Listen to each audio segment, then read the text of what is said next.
अमेरिकी सदर Donald Trump की जानिब से मुतअद्दिद ममालिक से अमेरिका में दरामद होने वाली अशिया पर नए टैरिफ के नफाज ने आलमी मईशत को हिलाकर रख दिया है और इस वक्त आलमी मईशत पर होने वाले असरात को नाकाबिल तलाफी नुकसान से ताबीर किया जा रहा है। स्टॉक मार्केटों में रिकॉर्ड साज मंदी देखी जा रही है। दुनिया भर में एक बार फिर कसाद बाजारी का खदशा जाहिर किया जा रहा है। अमेरिकी तजारती हमले के जवाब में दीगर ममालिक भी अपने अपने वार कर रहे हैं और यूं इस तजारती जंग को मजीद हवा दी जा रही है। वाज़ेह रहे अमेरिकी सदर डोनाल्ड ट्रंप ने गुज़िश्ता रोज दुनिया के मुख्तलिफ ममालिक पर जवाबी टैरिफ आयद करने का ऐलान किया। सदर ट्रंप ने व्हाइट हाउस में जवाबी टैरिफ के एग्जीक्यूटिव ऑर्डर पर दस्तखत किए और खिताब में कहा कि जवाबी टैरिफ का नफाज अमेरिका के लिए अच्छा होगा। अमेरिकी सदर ने पाकिस्तानी मसनूआत पर 29% टैरिफ आयद करने का ऐलान किया है जो 9 अप्रैल से नाफिजुल अमल होगा। ट्रंप का कहना था कि यूरोपीय यूनियन पर 20%, चीन पर 34% और जापान पर 24% टैरिफ आयद करेंगे, जबकि भारत पर 26%, इसराइल पर 17% और बरतानिया पर 10% टैरिफ आयद होगा। इस ऐलान के बाद तो जैसे आलमी मईशत में कोई जल्जला आ गया हो। सबसे पहले इसका असर वॉल स्ट्रीट समेत दुनिया भर की मार्केटों में शदीद मंदी की सूरत में सामने आया, जब डाउ जोन्स 3% से ज्यादा गिरा, जबकि S&P में 4% की कमी देखी गई। इसी तरह नेस्डैक में 5% से ज्यादा कमी देखी गई। रिपोर्ट के मुताबिक अमेरिकी सदर डोनाल्ड ट्रंप की जानिब से आलमी टैरिफ में इजाफे के ऐलान के बाद अमेरिकी स्टॉक मार्केट 1500 पॉइंट्स गिर गई और कहा जा रहा है कि कोविड वबा के बाद से अमेरिकी स्टॉक की यह बदतरीन कारकर्दगी है। ताहम व्हाइट हाउस का इसरार है कि अमेरिकी मईशत फतेह याब होगी। अमेरिकी सदर ने उम्मीद जाहिर की है कि स्टॉक की कीमतें फिर से बढ़ जाएंगी। दूसरी जानिब अमेरिकी सदर के इस इकदाम को आलमी इदारे एक बड़े बहरान के तौर पर देख रहे हैं। इन्वेस्टमेंट बैंक JP मॉर्गन ने ग्लोबल रिसेशन का इम्कान 40% से बढ़ाकर 60% कर दिया है। फाइनेंशियल नोट में बैंक ने कहा है कि अमेरिकी पॉलिसियां आलमी तजारत के लिए तबाहकुन साबित हो रही हैं। वॉल स्ट्रीट ब्रोकर बार्कलेज और डॉयचे बैंक ने कहा कि सदर ट्रंप ने टैरिफ वापस ना लिया तो अमेरिका रवा साल ही कसाद बाजारी का शिकार हो सकता है। अमेरिकी मीडिया के मुताबिक टैरिफ लागू होने के बाद हर अमेरिकन खानदान पर $7,300 का इजाफी बोझ पड़ेगा। याद रहे कि रवा सदी का पहला मुआशी बहरान 2008 में आया था, जब अमेरिका की हाउसिंग मार्केट क्रैश कर गई थी और हजारों कंपनियां दिवालिया हो गई थी। इसके अलावा IMF ने भी अमेरिका के इस इक़दाम के संगीन नतायज से खबरदार किया है। IMF की सरबराह ने अमेरिकी टैरिफ को आलमी मईशत के लिए बड़ा खतरा करार दे दिया है। सरबराह IMF ने कहा कि सुस्त शरह नमू के वक्त अमेरिकी टैरिफ आलमी मईशत के लिए खतरा है। यह इंतहाई जरूरी है कि ऐसे इक़दाम से गुरेज किया जाए जो आलमी मईशत को मजीद नुकसान पहुंचा सकते हैं। दूसरी जानिब डोनाल्ड ट्रंप के फैसले का जवाबी वार से भी मुकाबला किया जा रहा है। सबसे पहले चीन ने अमेरिकी मसनूआत पर भारी टैरिफ आयद करने का ऐलान कर दिया है। गैर मुल्की खबर एजेंसी के मुताबिक अमेरिकी सदर ट्रंप ने चीनी मसनूआत की दरामद पर 54% टैरिफ आयद किया था, जिसके जवाब में चीन ने अमेरिकी मसनूआत की दरामद पर 34% टैरिफ का ऐलान किया है। चीन ने अमेरिकी टैरिफ के खिलाफ वर्ल्ड ट्रेड ऑर्गेनाइजेशन में मुकदमा भी दायर कर दिया है। इसके अलावा कनाडा ने इजाफी टैरिफ के ऐलान के बाद अमेरिकी गाड़ियों की दरामदात पर 25% टैरिफ आयद करने का ऐलान कर दिया है। कनाडा के वजीर आजम मार्क कार्ने ने कहा कि ट्रंप की तजारती जंग आलमी मईशत को तबाह कर देगी। यूरोपीय यूनियन ने भी अमेरिकी टैरिफ को आलमी मईशत के लिए बड़ा धचका करार देते हुए जवाबी इक़दाम की तैयारी का ऐलान कर दिया है, जबकि फ्रांसीसी हुकूमत ने कहा कि यूरोप के साथ मिलकर ट्रंप टैरिफ का जवाब देंगे। अमेरिकी सदर की जानिब से छेड़ी गई इस तजारती जंग पर आलमी मईशी ताकतें तो जवाबी रद्द अमल दे रही हैं, लेकिन इस वक्त ये बड़ा चैलेंज उन ममालिक के लिए है जो पहले ही मुआशी तौर पर मुश्किल सूरत हाल से दो चार है। अमेरिकी ऐलान पाकिस्तान के लिए भी एक संगीन चैलेंज के तौर पर सामने आया है, जब पाकिस्तान के लिए अमेरिका बरामद की गई मसनूआत पर 29% टैरिफ आयद करने का कहा गया है। अमेरिका की जानिब से पाकिस्तान पर नए टैरिफ का निफाज एक ऐसे वक्त में हुआ है जब पाकिस्तान की मईशत को मुख्तलिफ मसाइल का सामना है, जिसमें से एक दरामदात में इजाफा भी है। पाकिस्तान को ज्यादा दरामदात की वजह से एक बड़े तजारती खसारे का सामना है और इसे कम करने के लिए बरामदात में बड़े इजाफे की जरूरत है। मौजूदा माली साल के पहले 8 महीनों में मुल्क का तजारती खसारा $15 अरब से ज्यादा रहा, जिसकी वजह इन महीनों में $22 अरब की बरामदात और $37 अरब की दरामदात रही।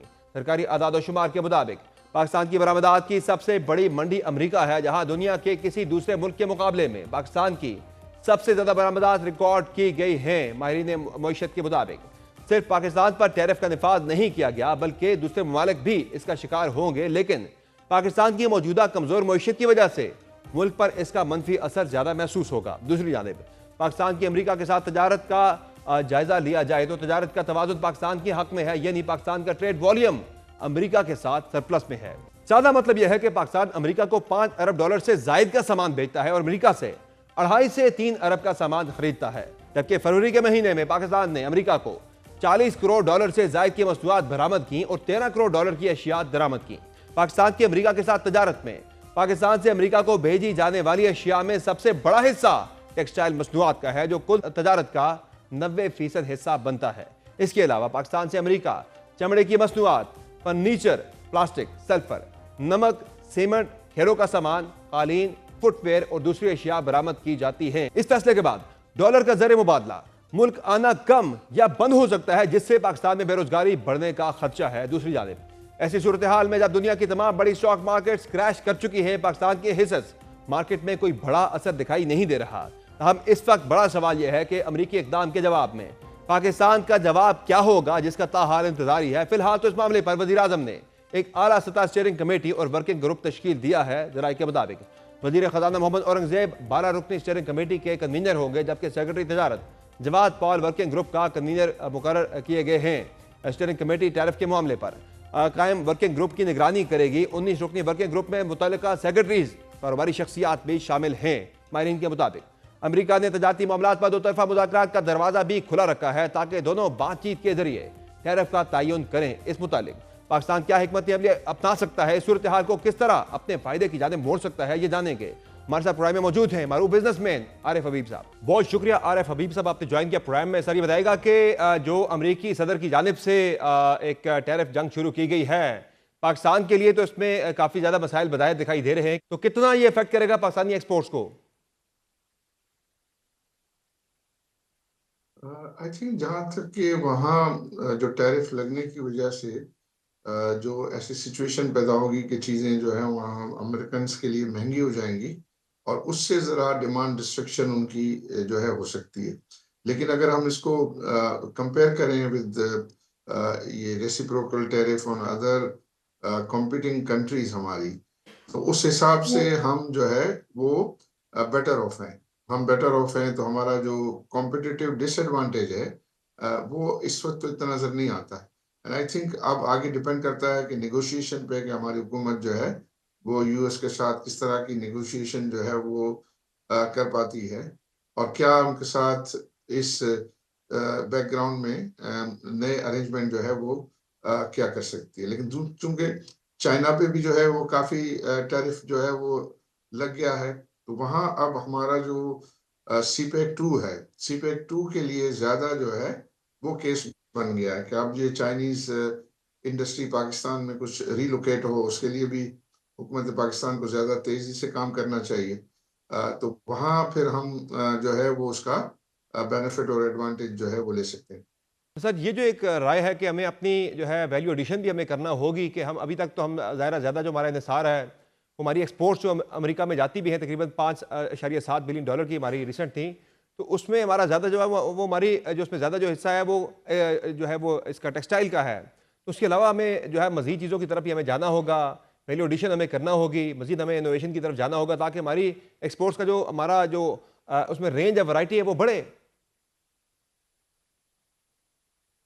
जी, हमारे पास नो डाउट इस वक्त तो जो है वो टेक्सटाइल सबसे बड़ा सेक्टर है जी हाँ। और टेक्सटाइल में हमारे पास जो है वो कैपेसिटी है कि हम उसमें एक्सपोर्ट कर सकें। उसकी वैल्यू एडिशन की बात जो है वो बिल्कुल जायज़ है, और लेकिन वहाँ चूंकि टेक्सटाइल की कैपेसिटीज यूएस में जो है वो डेवलप करना इतना कोई वायबल मुझे नहीं लगता है, सही। क्योंकि वहाँ इतना जो है वो ये लेबर इंटेंसिव इंडस्ट्री है और वहाँ यूएस में जो है वो इतनी लेबर इंटेंसिव जो है इंडस्ट्री को डेवलप करना और उसके लिए ह्यूमन रिसोर्स को मोबिलाइज करना वुड नॉट बी प्रैक्टिकल। तो उस लिहाज से अगर देखा जाए, और अगेन मैं कहूँगा कि अगर उनके साथ सही नेगोशिएशन हुई तो इसमें जो है वो रिलीफ मिल सकता है। यू आर राइट कि हमें और आइटम्स की भी लिए की डाइवर्सिफिकेशन के लिए भी जो है वो काम करना चाहिए। और सर मुतबादल मंडियों की तलाश का भी एक जो है वो तजवीज़ चल रही है। एक ऑप्शन जो है वो ज़ेर बहस है कि यूरोप के अंदर मजीद मंडियाँ तलाश की जाएँ और मुतबादल जो है वो देखा जाए। ये वाइबल है क्या? जी, लेकिन आई थिंक वो सबसे बड़ा इम्पोर्टर तो जो है यूएस है। तो यूएस ऑलरेडी जो है वो हमारा सबसे हमारी प्रोडक्ट्स का सबसे बड़ा बायर है। तो उसको पूरी तरीके से जो है वो आप उसकी अटेंशन दें और उस पे फ़ोकस करें। लेकिन साथ-साथ जो है डेफ़िनेटली दूसरी मंडियों पे भी जो है वो तवज्जो देनी चाहिए हमें।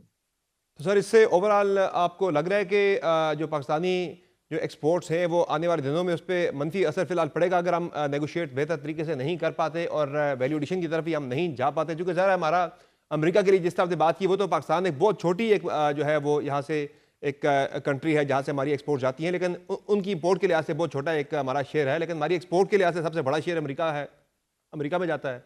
तो क्या ऐसा आपको लग रहा है आने वाले दिनों में असरात इसके? जी, जी। मुझे ऐसा कोई ऐसा सिग्निफिकेंट जो है, वो डेंट पड़ता हुआ नज़र नहीं आता इस वजह से। इसमें यही है कि जो जो हमें जो अपॉर्च्युनिटीज़ निकली हैं कि हमारे हम जो है वो और दूसरे कॉम्पिटिशन के मुकाबले में बेहतर है, उसको जो है वो सही तरीके से जो है अवेल करना चाहिए और हमें कोशिश करनी चाहिए कि हम चाइनीज़ जो इंडस्ट्री है इसकी रिलोकेशन पाकिस्तान में करें और फिर यहाँ पाकिस्तान से मुख्तलिफ जगहों पर जो है उसकी एक्सपोर्ट्स को जो है टारगेट करें। तो उसके लिए तो सर पाकिस्तान के अंदर जो है वो सस्ती जो है वो तवानाई की फ़राहमी जो है वो एक बड़ी अहम ज़रूरत होगी कि सस्ती बिजली, सस्ती जो है बाकी तवानाई के रिसोर्सेज हैं वो अगर दस्तियाब किए जाएँ तो कंपेटिटिव हो सकती है चाइनी इंडस्ट्री भी पाकिस्तान के अंदर से ऑपरेट करके। जी, बिल्कुल। आई थिंक सस्ती energy, low interest rate and low tax rate, जी हाँ। ये 3 चीज़ें जो है वो बहुत इम्पोर्टेंट है यहाँ आपको फॉरेन इन्वेस्टमेंट को अट्रैक्ट करने के लिए और उसकी तरफ जो है आई थिंक स्टेप्स लेने चाहिए। अभी जो इंटरेस्ट रेट पाकिस्तान में गिरे हैं, फिर एनर्जी प्राइसेस गिरी हैं और वादा किया गया कि मज़ीद इसमें कमी आएगी और फिर जो है ये बजट के अंदर टैक्सेस में कमी के लिए भी जो है वो को इनिशिएट करना चाहिए। बहुत शुक्रिया आरिफ हबीब साहब, आपने ज्वाइन किया प्रोग्राम में। नाज़रीन, आप गुफ्तगू मुलाहिज़ा कर रहे थे मारूफ बिजनेसमैन आरिफ हबीब साहब की, जिनका कहना है कि अमरीकी जो कि टैरिफ पाकिस्तान के ऊपर लगाए गए हैं, इसमें पाकिस्तान के लिए एक अच्छा मौका भी है कि जो CPEC-2 में चाइनीज़ इंडस्ट्री पाकिस्तान के अंदर रिलोकेट होनी थी वो हो सकता है और चाइना के लिए भी इसमें फ़ायदा है, पाकिस्तान भी इससे फ़ायदा उठा सकता है।